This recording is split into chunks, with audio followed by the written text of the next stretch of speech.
Hello friends, learning success point sociology YouTube channel में आपका बहुत बहुत स्वागत है।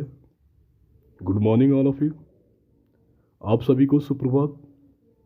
आज हम ऐसे एक विश्वविद्यालय के बारे में बात करना चाहता हूँ जो कि वो स्टेट यूनिवर्सिटी है, और उस स्टेट यूनिवर्सिटी में लगभग 70 से ज़्यादा असिस्टेंट प्रोफेसर की वैकेंसी आई है, जिसमें assistant professor, associate professor and professor की वैकेंसी वर्तमान समय में चल रही है।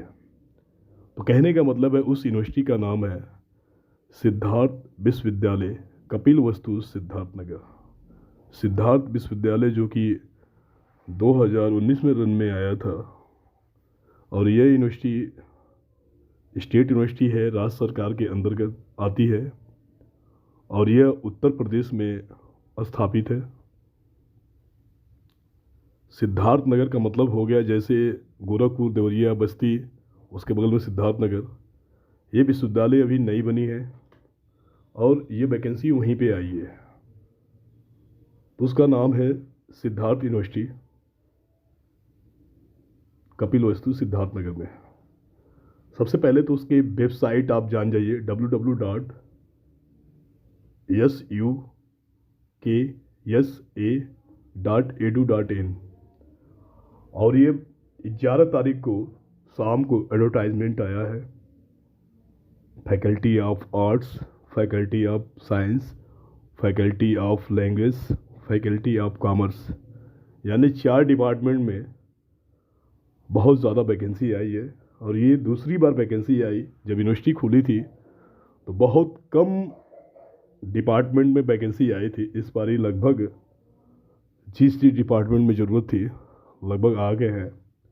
तो जिन लोगों ने पीजी किए हैं, नेट क्वालिफाई हो, जेआरएफ क्वालिफाई हो, पीएचडी हो, उनके पास रिसर्च पेपर हो, अगर वो कहीं भी प्रेजेंट टाइम में परमानेंट नहीं हो तो वो अप्लाई कर सकते हैं अपना सब्जेक्ट देखकर। ऑनलाइन मोड में मांगा गया है,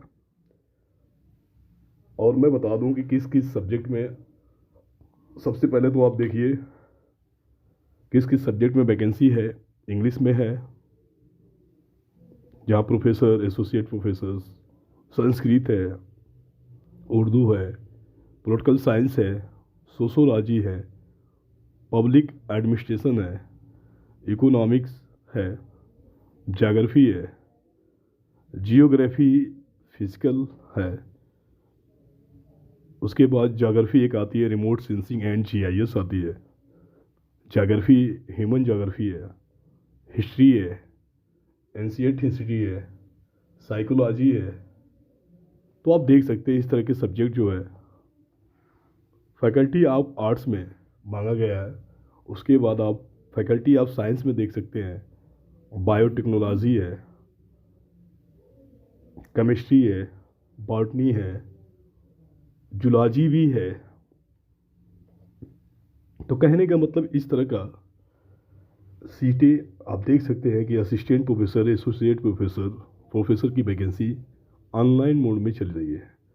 बात आती है कि यह वैकेंसी 11 नवंबर 2022 को शाम को पोर्टल पे आ गया था। न्यूज़पेपर में भी लगभग 12 को आ गया था। तो कहने का मतलब ये है कि यह ऑफलाइन मोड में नहीं मांगा है। आप इसके साइट पे जाके वहाँ से जो भी नेसेसरी डॉक्यूमेंट मांगता है, आपके पास जो जो चीज़ें हैं, मैंने पहले भी बता दिया है कि जो जिनके पास फुल डॉक्यूमेंट या फुल एलिजिबिलिटी है, कहने का मतलब PG plus net plus JRF plus PhD plus research paper, अगर वो यूपी में कहीं पढ़ा रहे हैं, उनका अप्रूवल चल रहा है, या किसी और भी स्टेट में अगर वो पढ़ा रहे हैं, गवर्नमेंट यूनिवर्सिटी या फिर ये कहा जाए स्टेट यूनिवर्सिटी या सेंट्रल यूनिवर्सिटी में पढ़ा रहे हैं, या गवर्नमेंट डिग्री कॉलेज में पढ़ा रहे हैं, तो उसका एक्सपीरियंस काउंट होगा। तो उसमें सब चीज़ प्रोफार्मा उन्होंने दिया है। तो कहने का मतलब ये है कि आप देख लीजिए, और ऑनलाइन 14 तारीख से यानी 11 नवंबर को पोर्टल पे आया था, 14 नवंबर से शाम को चालू हुआ है। उसी तरह फैकल्टी ऑफ कॉमर्स में भी देख ले, बीकॉम है, बीबीए है, नेस्लिम बुद्ध स्टडी सेंटर भी वहाँ बनाया गया है, क्योंकि वहाँ पे कुशीनगर में बुद्ध जी का महापरिनिर्वाण स्थल बनाया गया है। तो इसके हिसाब से कई देशों के लोग आते हैं। तो आप देख सकते हैं कि लगभग 20 से 25 लैंग्वेज की बात है, जिसमें हिंदू दर्शन है, जैन दर्शन है, ये सब फिलासफी के सब्जेक्ट है, एंशिएंट हिस्ट्री भी है। तो कहने का मतलब है पाली है, थाई लैंग्वेज है। तो आपके पास अगर एलिजिबिलिटी है तो आप अप्लाई कर सकते हैं, क्योंकि इस यूनिवर्सिटी में लैंग्वेज के हिसाब से पहली बार आया है। क्योंकि और भी देखा जाए, क्योंकि उसके बगल में बताया कि जो बुद्ध जी का स्थल बनाया है वहाँ पे बहुत से लोग आते हैं, तो इसलिए क्या नाम है, उसके हिसाब से बहुत लोग स्टडी भी करते हैं। तो वहाँ पे इंटरनेशनल बुद्ध स्टडी सेंटर बनाया गया है उस यूनिवर्सिटी में। तो उसके हिसाब से assistant professor, associate professor, professor की वैकेंसी की प्रक्रिया चल रही है, जो ऐसे अप्लीकेंट भी मांगी गई है। अब बात आती है जनरल इंस्ट्रक्शन। कुछ समान सूचनाएं हैं। यह यूनिवर्सिटी अपने पास रिजर्व रखी है, कुछ सीटों को घटा भी सकती है, बढ़ा भी सकती है, जैसा कि आप सभी जानते हैं। इसके जो बेसिक पे हैं 57,700 बेसिक पे है। लेवल 10 के हैं। अगर ग्रेड पे तो ख़त्म हो गया, लेकिन ग्रेड पे आपको पहले से ही पता है 6,000 ग्रेड पे की सैलरी है। और यह यूपी गवर्नमेंट और यूजीसी रूल एंड रेगुलेशन के हिसाब से चलते हैं। आप सबसे पहले तो आपको बता दूं कि मैं बताया कि यह ऑनलाइन एप्लीकेशन 14 नवंबर 2022 से स्टार्ट हुआ है, और इसके लास्ट डेट जो है 15 दिसंबर 2022 तक है।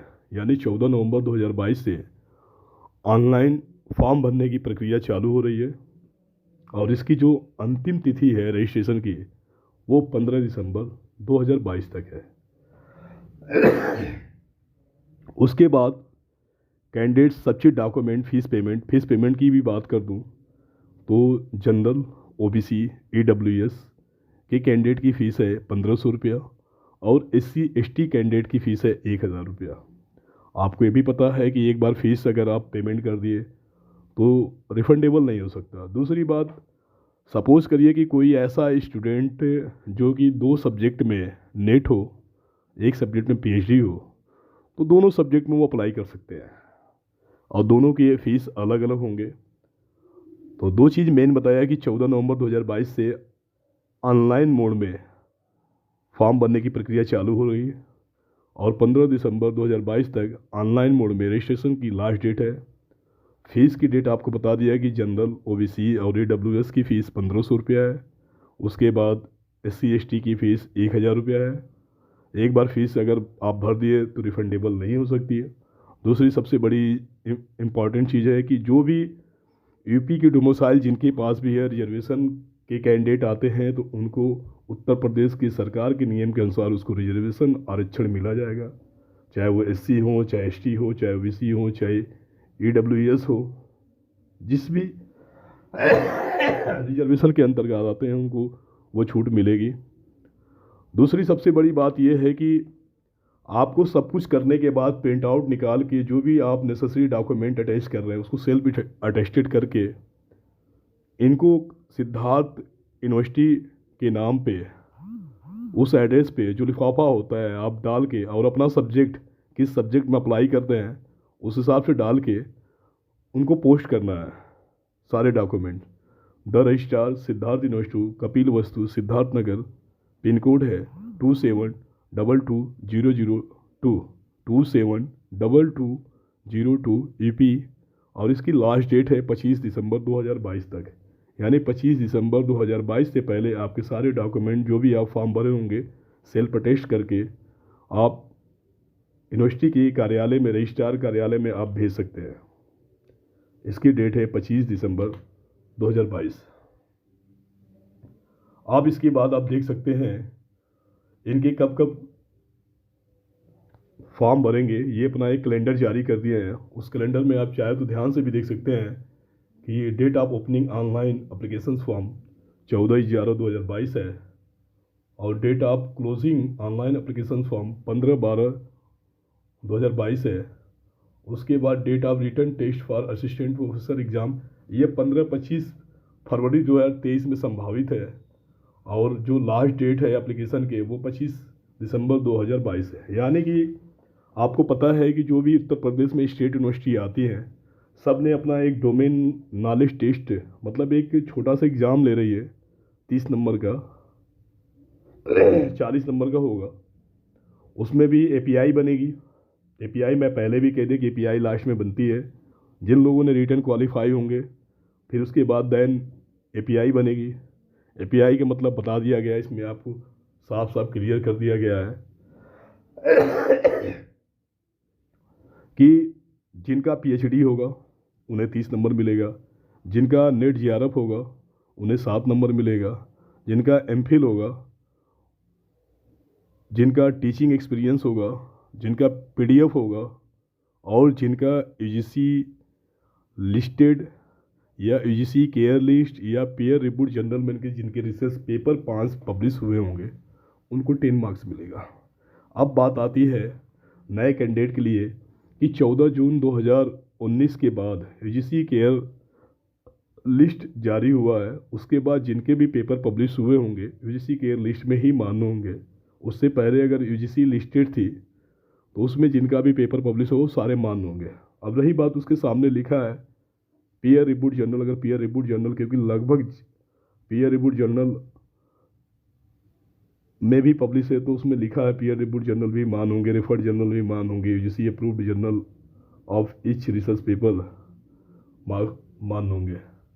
इसमें आप देखे होंगे कि 20 मार्क्स का जो नॉलेज और टीचिंग स्किल होंगे। उसके बाद जो इंटरव्यू होंगे वो 10 नंबर के होंगे। आप देख सकते हैं कि क्योंकि जिनके पास फुल होगा उन्हें बेनिफिट मिलेगा और जिनके पास क्योंकि एपीआई मायने रखती है, एपीआई के हिसाब से ही आपको लगभग कॉलिंग की जाएगी। तो इसलिए उस चीज़ का ध्यान दीजिएगा कि क्या ज़रूरत है क्या नहीं ज़रूरत है, तो इस चीज़ को ध्यान में दीजिएगा। मैंने पहले भी बताया कि जितने भी यूपी में स्टेट यूनिवर्सिटी है उसके असिस्टेंट प्रोफेसर के अगर फॉर्म निकलते हैं, वैकेंसी निकलती है तो आपको सबसे पहले एग्ज़ाम कराएंगे। 30 नंबर या 40 नंबर का एग्ज़ाम है। उसके बाद वो पास होंगे फिर आपको इंटरव्यू के लिए कॉलिंग की जाएगी। देन उसके बाद आपका एपीआई मिलाई जाएगी। एपीआई मैंने बता दिया कि अगर ग्रेजुएशन में 80% से ऊपर है तो आपको 15 नंबर मिलेंगे। 60% या 80% के बीच में है तो आपको 13 नंबर मिलेंगे और 55% से लेकर 60% के बीच में है तो आपको 10 नंबर मिलेंगे। 45 से 55% के बीच में है तो 5 नंबर मिलेंगे। उसी तरह पोस्ट ग्रेजुएशन में है 80% से ऊपर है तो 25 मार्क्स मिलेंगे। 50 से 80% के बीच में पीजी में है तो आपको 23 नंबर मिलेंगे। अदरवाइज़ 50 से 60 के बीच में है तो 20 मार्क्स मिलेंगे। दैन अगर इन केस में देखा जाए तो एसटी, एसटी, ओबीसी और पीडब्ल्यू के डी के हैं तो इनको 50% भी है तो इनका लगभग इनको 20 मार्क्स मिलेंगे। दैन आती है एमफिल, क्योंकि बहुत से ऐसे कैंडिडेट हैं जिन्होंने पहले के लोग एमफिल किए हैं, अब तो नया एमफिल ख़त्म कर दिया गया तो उसमें दिया गया कि 60% से ऊपर है तो आपको 7 मार्क्स मिलेंगे। दैन अगर 55% से ज़्यादा और 60% से कम है तो 5 मार्क्स मिलेंगे। ओनली पीएचडी है आपका तो 30 मार्क्स मिलेंगे। नेट विद जेआरएफ, अगर नेट और जेआरएफ दोनों है तो 7 मार्क्स मिलेंगे। किसी का जेआरएफ नहीं है, नेट है तो 5 नंबर मिलेंगे। अगर नेट और जेआरएफ भी नहीं है, सेट है तो उनको 3 मार्क्स मिलेंगे। आप नीचे देखे होंगे कि वहाँ पे लिखा है रिसर्च पब्लिकेशंस 2 मार्क्स फॉर इस research publications published in pair reviewed और यूजीसी लिस्टेड जर्नल। इसमें अगर आपके 5 पब्लिश पेपर है तो 10 मार्क्स ये मिलेंगे। टीचिंग एक्सपीरियंस मैक्सिमम 5 साल का लिया जा रहा है जिसमें 10 मार्क्स है, पर ईयर का 2 मार्क्स है। और उसके बाद अगर आप कोई अवार्ड पाए हों इंटरनेशनल, नेशनल, तो उस पर भी कोई संस्था में तो आपको 2 नंबर 3 नंबर वहाँ भी दिया जाएगा। और स्टेट लेवल के कोई अवार्ड पाए हैं स्टेट गवर्नमेंट के द्वारा तो उनको 2 मार्क्स मिलेंगे। कहने का मतलब है कि एमफिल पीएचडी अगर है maximum 30 marks, JRF net set है तो 7 मार्क्स, इन अवार्ड कैटेगरी में है तो 3 मार्क्स, ऐसे कुल मिला लो कि आपके मार्क्स बनाए गए हैं। अब बात आती है ये कि जिनके हैं उनके बेटर हैं, जिनके नहीं हैं तो उनके पीजी में नंबर अच्छे हैं, 80% 90% है, तो कहीं ना कहीं लेकिन ये है कि सबसे ज़्यादा जिनका पीएचडी कंप्लीट होगा, पीएचडी अवार्डेड होंगे, उनके लिए बेटर है। जिनके पीएचडी रन में चल रही है, प्रोसीडिंग में चल रही है, उनका तो काउंट होगा नहीं, क्योंकि ऐसे वैकेंसी में अवार्डेड ही चाहिए, तो उनके लिए बेटर है। क्योंकि ये 30 नंबर का जो एपीआई स्कोर बन रहा है ये उसके लिए बेटर है। अगर एक मिनिमम स्टूडेंट भी है तब भी उसका 77 और 80 के बीच में जाएगा, अगर टीचिंग एक्सपीरियंस नहीं है तब। तो इस तरह कुल मिला जुला के इस चीज़ का ध्यान दीजिएगा, और ये सुनहरा मौका है, क्योंकि आपको थोड़ा सा इस पर पीछे ले जाते हैं। शायद हम किसी की सरकार की या फिर किसी सरकार में रहते हुए मंत्री की हम बदनामी नहीं, आप बड़ा हाईलाइट मैटर था कि जब सतीश द्विवेदी जी बेसिक शिक्षा मंत्री थे उत्तर प्रदेश में, इससे पहले की सरकार में, जो वर्तमान में भी बीजेपी की सरकार चल रही है, इस समय बेसिक शिक्षा मंत्री संदीप सिंह है, लेकिन उससे पहले सतीश द्विवेदी का भाई जो कि साइकोलॉजी में असिस्टेंट प्रोफेसर हुआ था और एक दिन में उसका AWS का सर्टिफिकेट बना था, जबकि वो ऑलरेडी पहले से ही राजस्थान में पढ़ा रहे थे। उसके बाद भी वो लास्ट में देखा कि बहुत ज़्यादा शिक्षा लेदर हो गया भाई की, तो उन्होंने रिजाइन मार दिया। ये वही यूनिवर्सिटी है जो 2 साल पहले बहुत ज़्यादा हाईलाइट हुआ था, एक ट्रेंडिंग चली थी कि मंत्री का भाई 24 घंटे के अंदर AWS का सर्टिफिकेट कैसे जारी करा सकता है, जो कि प्रोसेस होती है 3 से 4 दिन का। तो ये वही यूनिवर्सिटी है, तो इसलिए आप ध्यान दीजिएगा, और बहुत सुनहरा मौका है, क्योंकि सबसे पहले तो आपके पास फुल एलिजिबिलिटी है, तो उसके हिसाब से अगर बैठे हैं खाली तो आप भर सकते हैं। और आपकी एग्ज़ाम चली रही है, तैयारी चली रही है, क्योंकि जो यूपी के हैं वो हायर भी देने वाले हैं, जो एमपी के हैं वो गेस्ट फैकल्टी में चली रहे हैं, साथ में एमपी पब्लिक सर्विस कमीशन से भी असिस्टेंट प्रोफेसर की वैकेंसी जल्द ही आने वाली है। तो लगभग सभी लोग तैयारी में जुटे हैं। तो जो पुराने कैंडिडेट है वो तो डाल दे, नए कैंडिडेट की तो हम बारे में नहीं जाने, क्योंकि वो कहीं ना कहीं मार खा रहे हैं। लेकिन ऐसा भी नहीं है, सरकार ने अभी पूर्ण रूप से लागू नहीं किया है कि यूनिवर्सिटी में आप को पढ़ाना है तो पीएचडी नेसेसरी है, नेट नेसेसरी है। अभी ये नियम छूट है, तो आप नेट वाले भी डाल सकते हैं, जेआरएफ वाले भी डाल सकते हैं। इसलिए लक है तो आजमाना चाहिए, क्योंकि अभी लागू नहीं हुआ है, तो इसलिए इस चीज़ को तो आप इस चीज़ को वैकेंसी देख लीजिएगा। मैंने पहले ही बताया कि इसकी जो फॉर्म की एप्लीकेशन की जो रजिस्ट्रेशन है वो 14 नवंबर 2022 से स्टार्ट हो रहा है, और इसकी लास्ट जो डेट है रजिस्ट्रेशन की वो 15 दिसंबर 2022 तक है। तीसरी बात कि इसके जो फॉर्म भर के आपको विश्वविद्यालय के रजिस्ट्रार के कार्यालय आपको सारे डॉक्यूमेंट सेल्फ अटेस्टेड करके भेजना है, प्रिंट आउट निकाल कर, और एक प्रति आपको रखना है। इसकी लास्ट डेट है 25 दिसंबर 2022 तक है। जो रिटेन एग्ज़ाम की बात करते हैं असिस्टेंट प्रोफेसर की, वो 15 से लेकर 25 फरवरी 2023 तक संभावित डेट है एग्ज़ाम के। मतलब 15 फरवरी से लेकर 25 फरवरी के बीच में कभी भी एग्ज़ाम 2023 में असिस्टेंट प्रोफेसर की एग्ज़ाम करा सकती थी पात्रता की। दैन उसके बाद आपको कॉलिंग की जाएगी इंटरव्यू के लिए, आपको बाकायदे मेल पे जो भी होगा भेज दें। इसलिए मेल का आप मेल और प्लस नंबर का बड़ा ध्यान दीजिएगा, क्योंकि यही चीज़ है। इसलिए थैंक यू सो मच, आपका दिन शुभ हो।